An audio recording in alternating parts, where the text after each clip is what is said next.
Meus irmãos e minhas irmãs, vos saúdo com a paz do Senhor. Sou o professor Gisel Costa e este é o seu canal EBD em Ação.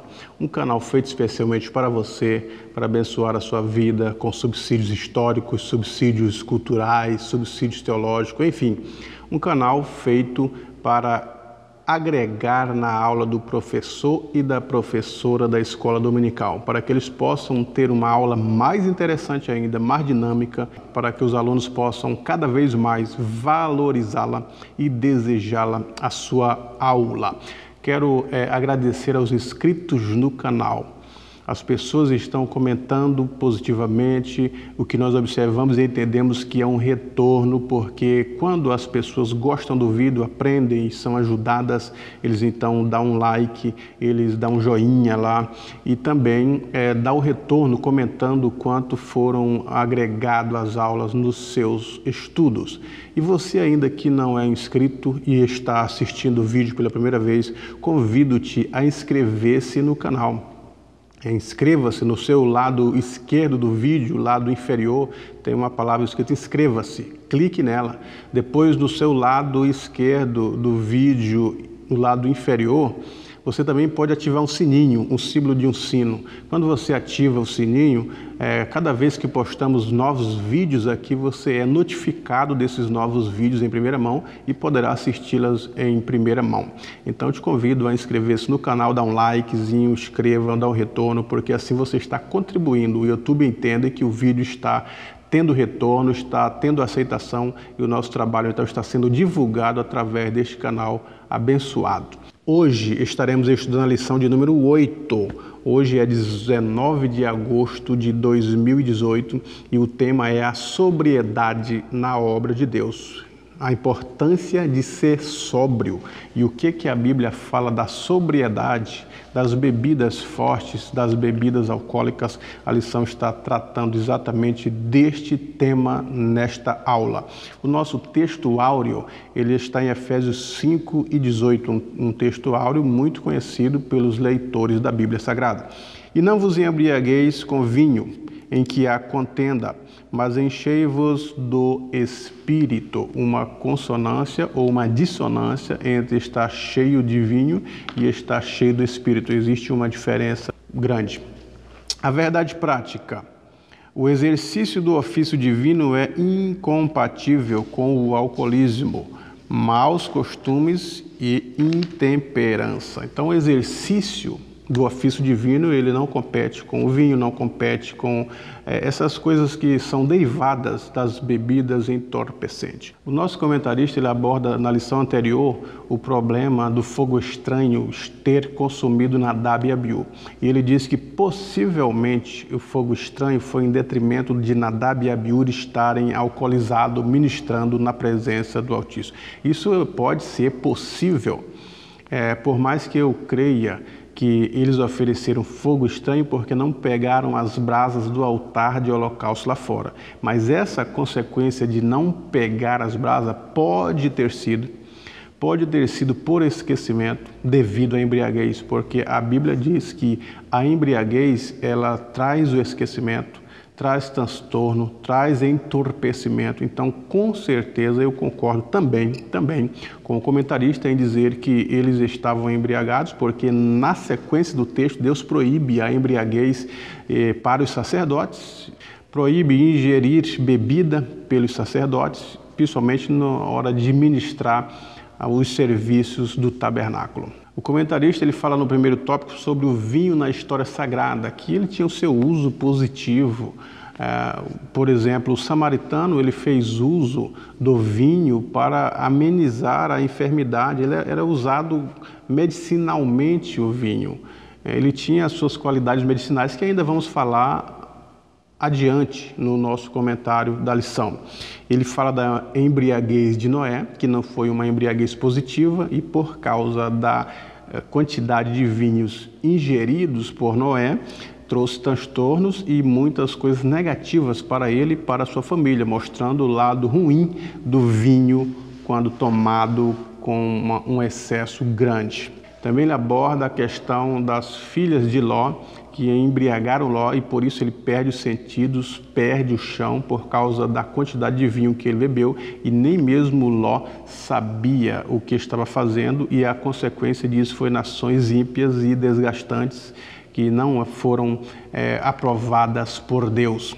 Aborda também a questão de Davi, que tentando corromper, tentando se livrar, usa o vinho, porque o vinho traz estas consequências na mente daqueles que se embriagam, que foi o caso de Urias, para poder tapar um buraco maior que Davi tinha feito, que era o adultério e a gravidez em consequência de Betseba. Então ele usa o vinho e esse vinho não foi, o vinho não trouxe uma lucidez para Urias. Antigamente os cristãos eram totalmente contrário, abstêmico, contra a ingestão de bebidas alcoólicas, principalmente o vinho e a cerveja. Com o passar do tempo, hoje em dia já não é mais uma quantidade maior de cristãos que defendem ou que são contrários ao uso do álcool e do vinho.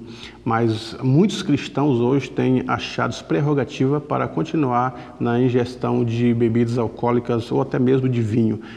Segundo algumas pesquisas americanas, 64% dos cristãos hoje defendem o uso do vinho, segundo eles, moderadamente, socialmente, como algumas partes da sociedade também defendem a questão do moderamento no uso do álcool. Agora, a Bíblia fala de bebida forte, né? Ela usa o termo secar 23 vezes no Antigo Testamento, e estas 23 vezes é uma proibição dessas bebidas fortes. E em sequência ela dá o resultado porquê da proibição dessas bebidas fortes. E essas bebidas fortes que a Bíblia proíbe, como secar, no termo hebraico, geralmente eram feitas de maçãs, de romãs, de cevada, de tâmaras, misturadas com mel. Então era uma produção de bebidas fortes. No período dos tempos bíblicos, nós não temos as cervejas, nós não temos essas marcas de cervejas que há hoje. Então eram bebidas feitas praticamente de frutos, mas que com a adição de algum mel, de alguma outra erva, elas se tornavam alcoólicas e fermentadas, e proibidas pelo uso no tempo do Antigo Testamento. Nós temos a palavra Yahim, que aparece 140 vezes na Bíblia e sempre indicando suco de uva fermentado, fazendo uma adição ao fermento, que esse fermento era prejudicial quando ingerido em quantidades exacerbadas. A palavra tiros aparece 38 vezes no Antigo Testamento, indicando o vinho recém-prensado. Às vezes aparece na Bíblia como o vinho novo, né? O vinho recém-prensado. E a Bíblia também faz referência a outros tipos de vinho, o oinos, o coinos, o gleucos, e são diferentes tipos de vinhos que eram utilizados nos tempos bíblicos. Agora nós vemos o próprio Salomão elencando uma série de coisas negativas que o vinho, quando ingerido em quantidade, ele pode prejudicar a vida daqueles que ingerem. Vejamos então, vou elencar aqui, citar alguns pontos para que você possa, professor e professora, se nortear por ele, conferir na Bíblia o que eu estou dizendo e verificar os versículos bíblicos que o próprio Salomão faz advertências quanto ao uso do vinho. Vejamos o primeiro.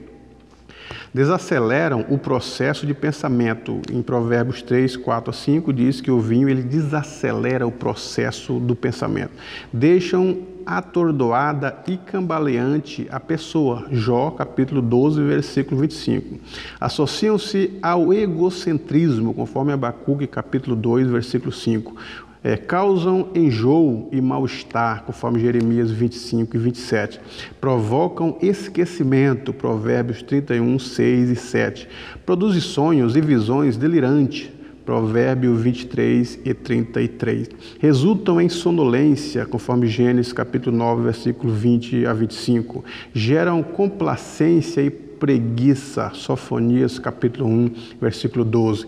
Entorpecem os sentidos, Provérbios 23, 31 a 35. Conduzem à pobreza, Provérbios 21 e 17. levam à fraqueza, Jeremias 23:9. Resultam em tristeza e depressão, Isaías 16:9 e 10. Causam angústia, Provérbios 23:29 e 30. Produzem amnésia temporária, Gênesis 19:33 a 35. Conduzem à imoralidade, Joel 3:3. Estimulam a perversão sexual, Abacuque 2:15. Resultam em culpa, Isaías 24:20. Causam ferimentos, Provérbios 23:35. Podem resultar em insanidade, Jeremias 51:7. Tornam a pessoa vulnerável a seus inimigos, 2 Samuel 18:28. Então aqui nós temos as consequências elencadas pela Bíblia do uso do vinho ou da bebida forte ou do álcool em si. Além de causar preguiça, sonolência, perder os sentidos, entorpecer o sentido, que acreditamos que foi essa questão de Nadab e Abiú, que causam esquecimento, porque o álcool atinge inteiramente o corpo da pessoa. E eles então talvez sejam isso. Não estou afirmando, mas possivelmente tenha sido isso, causar esquecimento e eles não ter pego a brasa que estava lá no altar do holocausto e acenderam um fogo ali que se tornou fogo estranho, porque a lei dizia que o fogo do altar de sacrifício dentro do tabernáculo deveria ser aceso com as brasas do altar do holocausto que estava lá no pátio. Possivelmente tenha sido esta a questão. O álcool no corpo, segundo a medicina, ele não é nada bom. Quando as pessoas ingerem a cerveja, a quantidade de cerveja, o próprio organismo, eles causam uma rejeição com o álcool em si. O organismo, ele sinaliza que o álcool no corpo não é saudável. Por exemplo, as pessoas têm vontade de vomitar e vomitam na maioria das vezes. No dia seguinte a ressaca, uma dor de cabeça, moleza no corpo, tem que tomar algum chá, alguma coisa para o corpo se sentir bem. Isso aí são sinais de que qualquer ingestão no organismo que é prejudicial, o organismo em si vai pôr para fora. Qualquer comida estragada, qualquer líquido ingerido que o organismo não aceita, ele vai rejeitar isso. Então assim também é com a bebida, assim também é com a cerveja, com o álcool em si, ele não é ele é prejudicial ao corpo. Por isso, essas questões que nós estamos elencando aqui da Bíblia sobre o álcool, no uso do álcool. Norman Geisler, ele faz um estudo sobre o uso do vinho nos tempos bíblicos e ele cita, por exemplo, alguns textos da Talmud que adverte que o uso do vinho deveria ser misturado com a água, porque a água em si, naquele período, não era a água que nós temos hoje, uma água tratada, uma água potável, mas muitas vezes as águas em si eram águas ruins, águas contaminadas, e eles faziam uso também para melhorar o uso da água, adicionavam vinho na água para melhorar a qualidade da água. E também o vinho com água, ele era tido como algo medicinal, que curava as doenças estomacais. Então nós vemos no Talmud, segundo Geisler, que eles adicionavam para cada porção de vinho, ou seja, para cada taça de vinho, 3 taças de água. Então essa quantidade de água com vinho, ela era saudável para o uso da bebida.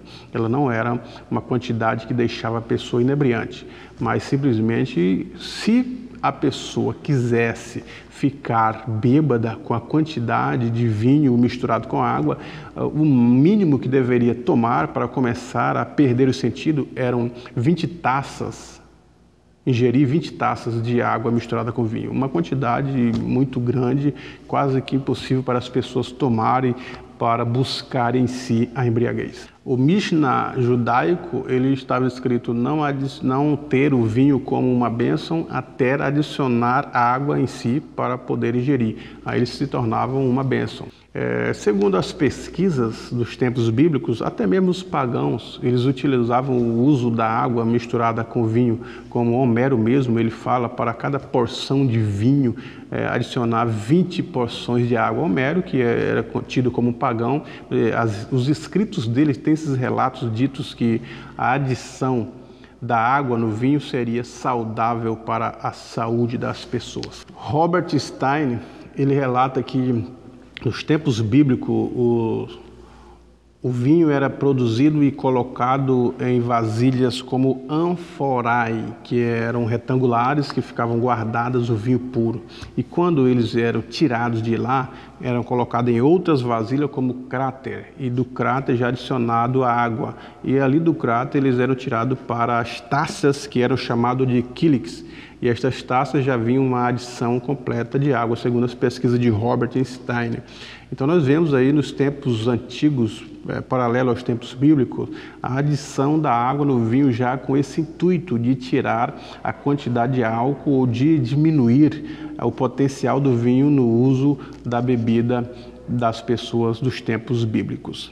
Ainda citando pais da igreja como Cipriano, ele dizia que no período da ceia não se deve oferecer o vinho puro, assim também como não se deve oferecer a água pura na ceia do Senhor. Mas, segundo os relatos e as recomendações de Cipriano, a mistura do vinho na água era recomendável no uso da ceia.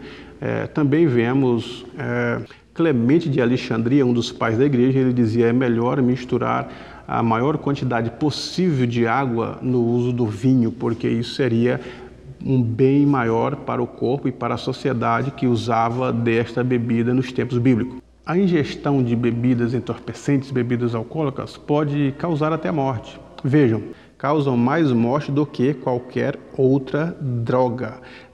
O álcool e a bebida e o vinho são responsáveis por 70% dos afogamentos, das asfixias. Terceiro, está envolvido em 50% de todos os acidentes monstruosos. Em quarto lugar, causam cerca de 27 mil mortes anualmente por doenças hepáticas. Em quinto lugar, cerca de 30% de todos os suicídios têm relação com o álcool. Cerca de 20% de todos os acidentes de avião têm relação com o álcool.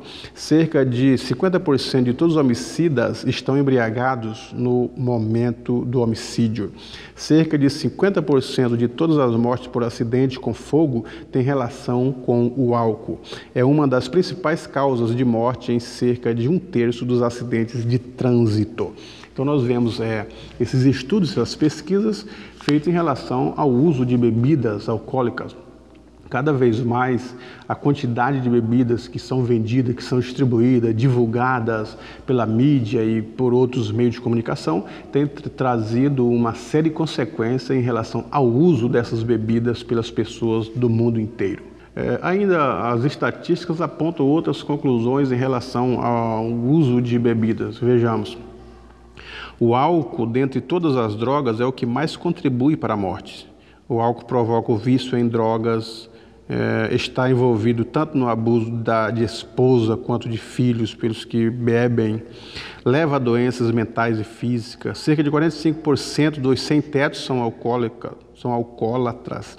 Causa anualmente milhares de acidentes por ano. Ainda a maioria das pessoas que estão enfermas, que estão doentes, uma boa parcela delas é em detrimento ao uso da bebida alcoólica. Vejamos, o uso do álcool prejudica a função de órgãos vitais, causa doenças hepáticas, leva a ataques cardíacos, aumenta de 3 a 6 vezes as chances de câncer, é o terceiro maior responsável por defeitos de nascença, pode provocar insanidade, pode danificar o sistema nervoso, pode provocar impotência e esterilidade. Então nós observamos ainda outras pesquisas em relação ao álcool que ele se torna um mau exemplo. Pesquisas feitas que pais que bebem socialmente ou pais que levam as crianças às festas e ali há bebidas alcoólicas, sejam elas vinho, cerveja, qualquer outro tipo de bebidas alcoólicas, que vão a bares e os filhos estão presenciando essa atitude, os filhos seguem o exemplo dos pais. Os filhos observam mais as ações dos pais do que as palavras dos pais.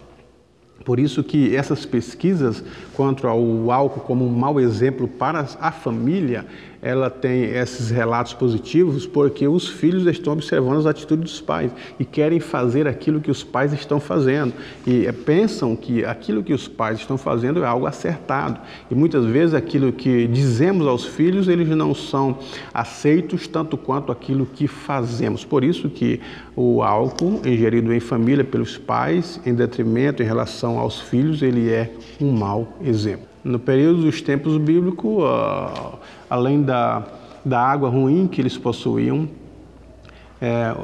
as bebidas fortes eram feitas, como já disse, de tâmaras, de frutas, de maçãs, de mel, de romãs. Eles faziam essas bebidas fortes e colocavam para fermentar. Hoje em dia, algumas pessoas estão dizendo, mas a Bíblia não proíbe o uso de cervejas, de uísques e etc. Mas nesse período do tempo bíblico nós não vemos, as cervejas ainda não eram produzidas.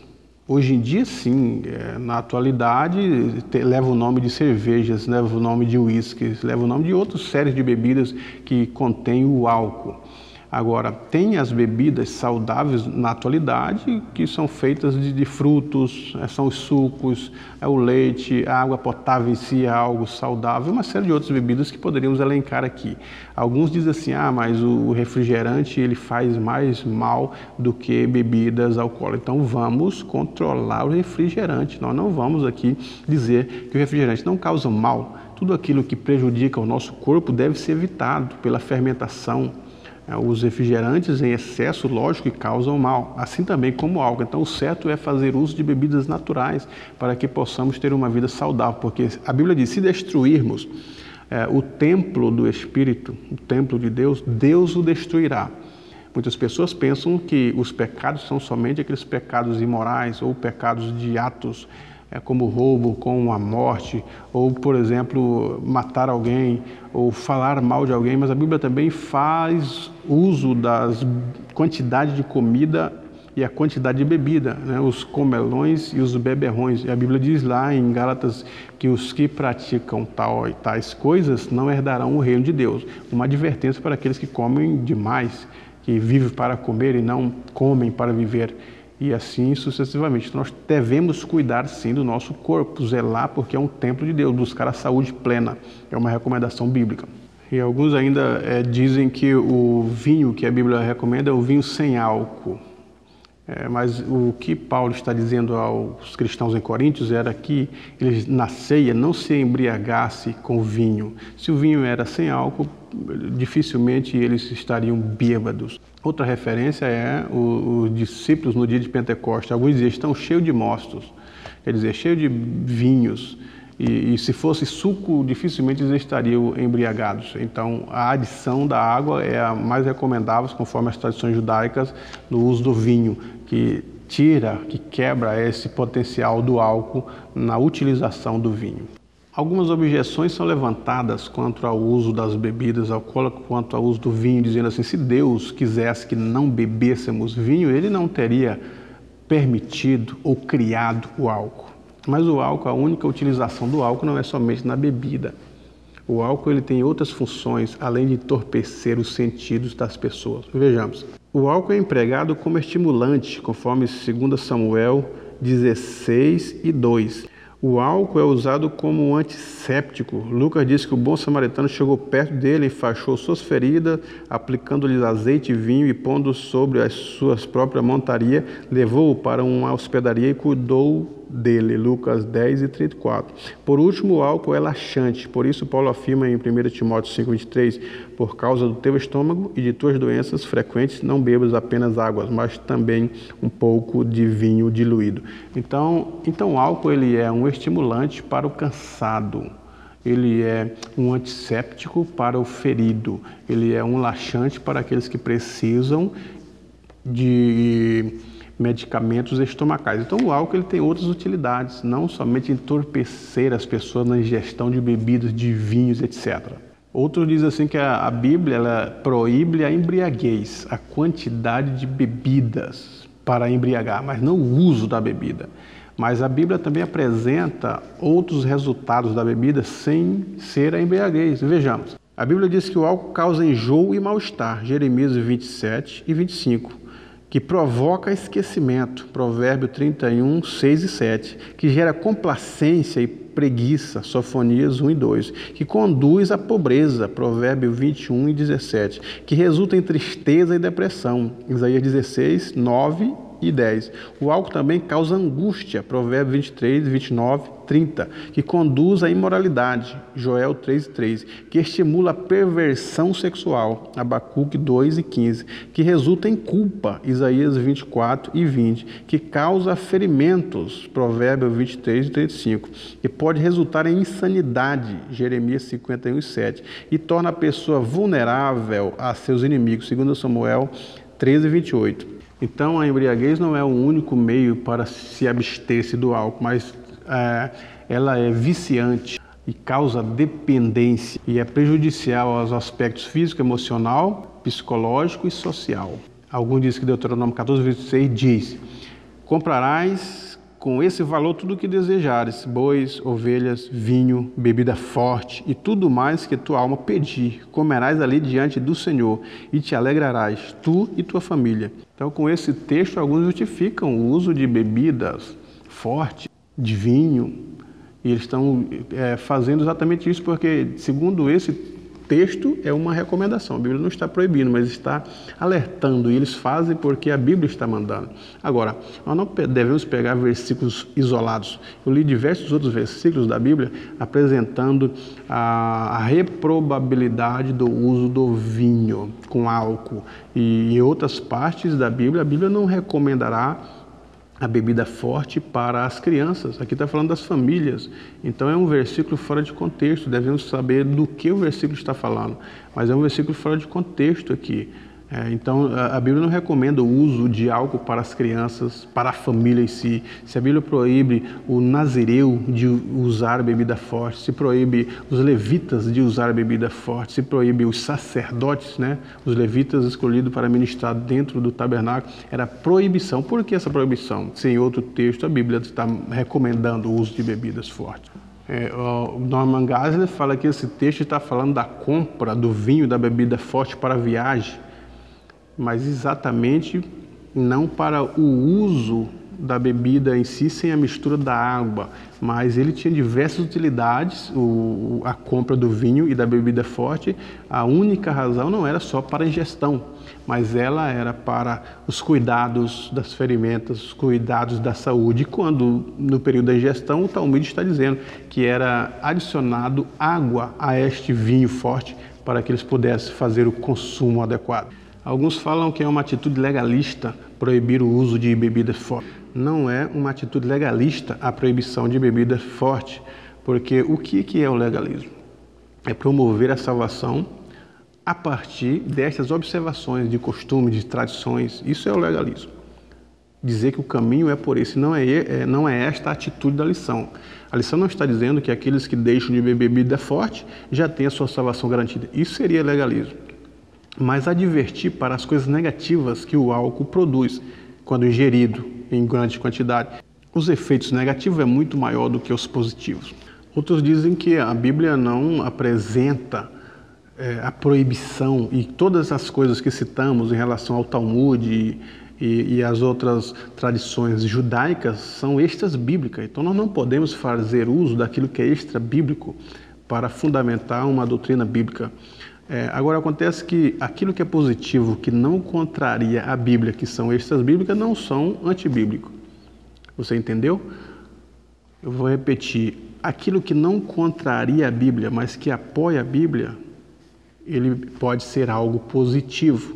O que é errado é pegar algo extra bíblico que contraria o próprio uso da Bíblia. Nesse sentido, se a Bíblia apresenta diversas razões para não utilizar o vinho, que nós já citamos em textos aqui do vídeo, as demais coisas podem ser agregadas sim positivamente à Bíblia. Agora, nem tudo que existe, nem tudo que é bom, nem tudo que é recomendável está na Bíblia.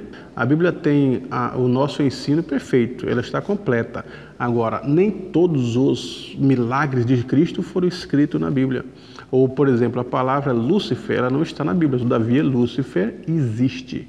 A palavra missão não está na Bíblia, todavia há a obra de missão.